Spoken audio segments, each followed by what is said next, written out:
Magandang gabi po, Luzon, Visayas at Mindanao. Literal na walang panalo ang halos 100 isinangkot sa illegal raffle sa Tarlac na naka-livestream pa. Bukod sa walang permit mula sa gobyerno ang operasyon, ang resulta ng raffle, luto umano. Nakatutok si June Veneracion. Paglusob ng halos 200 pulis sa event center na ito sa San Vicente, Tarlac. Sensya po, may mga ganitong kaganapan po. Dinat na nila at agad ipinatigil ang illegal raffle na may live stream. 74 ang arestado, kabilang ang mga financier ng raffle na walang permit mula sa gobyerno. Doon sa venue, 1,000 maigi yung tao doon. And based on the law of illegal gambling, financiers, bettors, everybody pwedeng makasuhan. Sinegregate lang muna namin yung mga mas malaking pasimuno.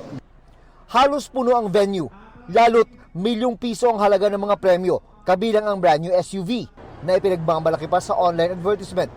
At ang ticket, 20 pesos lang isa. Pero may mga report ang PNP na may hocus-pocus pala.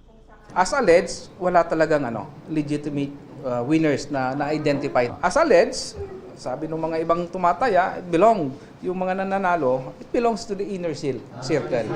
Parang luto na to. Kadalasan, consolation prize lang umano ang naiuwi ng mga tunay na tumataya sa bunutan na questionable raw ang paraan. Ang sabi nung ibang mga nandoon is that pangalan lang ang binabanggit. Hindi na binabanggit yung, usually naman may mga numbers doon, ticket numbers, di ba? 5 taong nag-operate ang mga nasa likod ng illegal gambling operation gamit ang Tambiolo system.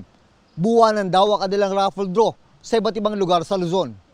Nakakulong ang mga suspect sa Tarlac Provincial Police Office matapos masampahan ng reklamong illegal gambling.